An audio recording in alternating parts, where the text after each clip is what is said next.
Bagaimana lapang dada ini menjadi kunci penting, termasuk dalam area hablum minan nas. Bagaimana mindset seseorang yang punya kelapangan dada, khususnya dalam aspek hubungannya dengan orang lain. Pola hubungannya tuh kayak gimana? Orang yang sempit dada, mereka itu memandang hidup ini, pola hubungannya dengan orang lain itu seakan-akan penuh persaingan dan berusaha untuk saling mengalahkan. Padahal tidak semua, sebagian besar aspek dalam hidup itu bukan tentang menang kalah.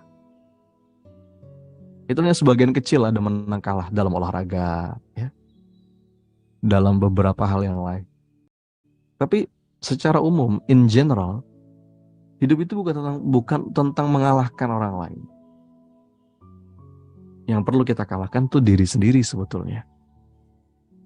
Nah, orang yang punya sempit dada itu dia pola hubungannya tuh bersaing dalam urusan dunia lagi. Kan nggak mutu banget ya. Bersaing dalam urusan dunia, berbanyak-banyak harta, strata sosial gitu ya, status sosial. Nah, pola hubungannya penting. Tapi kalau orang yang punya mental lapang dada, bagaimana pola hubungannya dengan orang lain? Work in harmony, blessing others. Jadi dia tuh sama orang lain tuh ya harmoni gitu, saling sayang. Kalau di yang bawah, mental bersaing, itu ada bagusnya jiwa kompetitif. Nanti saya akan coba jelaskan di slide berikutnya ya. Mungkin kadang-kadang kita akan jadi orang yang terbaik karena memang kita punya jiwa kompetitif. Ya. Tapi hidup tuh nggak selalu seperti itu. Ketika kita mulai melapangkan dada kita, lalu kita memandang hidup ini sebagai harmoni, nggak ada urusan untuk menyaingi siapapun. Yang ingin kita berikan hanyalah manfaat sebesar-besarnya pada sebanyak mungkin orang. Fokus itu aja, bukan untuk bersaing apalagi dalam urusan dunia. Walaupun kita mau bersaing, bersainglah dengan amal soleh diri sendiri, ya. Tapi cuman pengen ngasih manfaat sebesar-besarnya pada sebanyak mungkin orang. Nah, ini dalam konteks pola hubungan, teman-teman. Bisa ditangkap ya. Jadi kalau kita ngeliat orang tuh bawanya pengen saingan terus, itu pasti ada yang salah nih. Dudukan mindsetnya ada yang salah. Saya akan jelaskan nanti. Punya jiwa kompetitif itu bagus, tapi ditempatkan pada tempat yang tepat. Gitu. Itu ya teman-teman. Dan, nah ini dia nih. Kenapa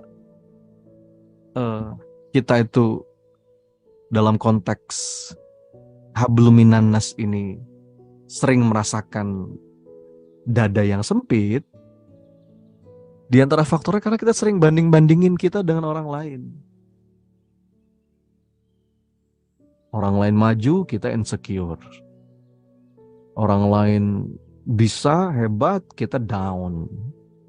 Orang lain sukses, kita iri. Padahal hidup itu bukan saling berhebat-hebat dalam urusan dunia. Tugas kita itu berkarya, bukan membuat orang lain terkesan. Ya. Kadang-kadang kita tuh pengen membuat orang lain terkesan, bukan betul-betul kepengen berkarya. Berkarya aja lepas, nggak ada urusan. Tapi kita akan ngalamin nanti dalam satu momen di hidup kita, mungkin hari ini atau mungkin nanti, kita akan sampai pada satu titik di mana kita akan membandingkan diri kita dengan pencapaian orang lain. Pernah nggak teman-teman kayak gitu?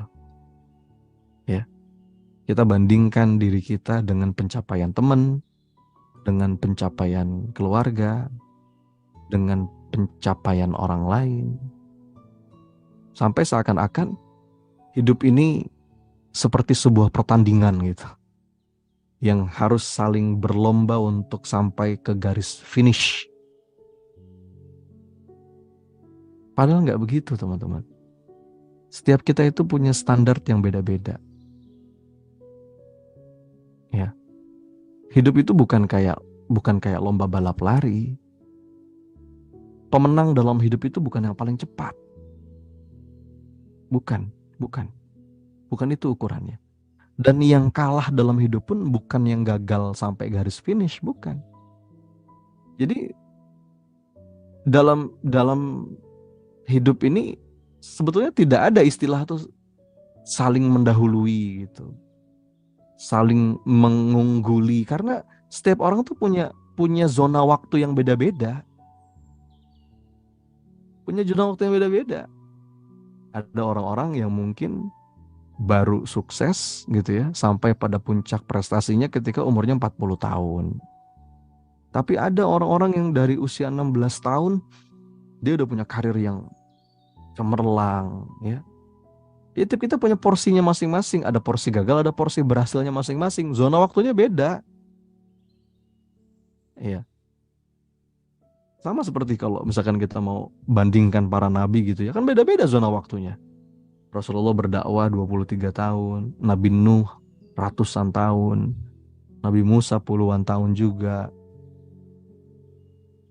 Jadi hati-hati ketika kita senang banding-bandingin diri kita dengan orang lain. Itu akan membuat dada kita sempit. Tapi orang yang berlapang dada, dia nggak memandang hidup ini sebagai sebuah perbandingan atau perlombaan yang salah kaprah. Nggak begitu. Saya akan coba jelaskan. Mengapa hidup itu bukan sebuah perbandingan atau perlombaan ya. Kadang-kadang perbandingan itu kan dipicu oleh mental perlombaan. Dan biasanya yang dilombakan itu urusan keduniaan. Bener gak sih? Iyalah, ngaku aja. Yang hidup ini seakan-akan perlombaan dalam urusan dunia. Harta, keluarga, anak, karir. Ya. Kalau perlombaan dalam urusan akhirat sih bagus. Ya. Karena kalau berlombanya dalam urusan akhirat, itu insya Allah gak ada dengkinya. Karena surganya Allah luas. Yang bikin dada sempit, muncul penyakit-penyakit hati, karena kita lombanya dalam urusan dunia gitu. Iya kan? Sekali lagi saya disclaimer. Punya jiwa kompetitif itu bagus, itu hal yang positif. Ketika kita punya jiwa yang kompetitif, teman-teman, akhirnya kita akan terus maju tuh dalam hidup. Kita terhindar dari stagnasi gitu kan. Tapi memandang hidup ini seakan-akan hanya sebatas sebuah perlombaan, itu nggak tepat. Dan kalau mindset kita begitu, dampaknya banyak negatifnya dalam hidup. Kita malah jadi kehilangan kemampuan untuk bisa menikmati hidup. Apa alasannya hidup itu bukan perbandingan? Yang pertama, tadi saya bilang, medan juang setiap orang beda. Dan yang kedua, jalan hidup setiap orang juga beda. Bagaimana bisa kita bandingkan kalau medan juang dan jalannya itu beda? Kalau kita atlet sepeda, baru dikatakan berlomba sepeda. Kalau atlet yang satu dan atlet yang lain itu berada di lintasan yang sama. Bener gak sih? Bolehlah itu kita sebut dengan perlombaan. Tapi kalau lintasannya beda, yang satu di dalam stadion, yang satu di luar stadion jauh gitu. Ya itu nggak bisa dibandingin. Nah, hidup tuh kayak gitu. Kita tuh punya medan masing-masing. Ya. Itu. Apa-apa yang terjadi dalam hidup saya belum tentu terjadi dalam hidup Anda.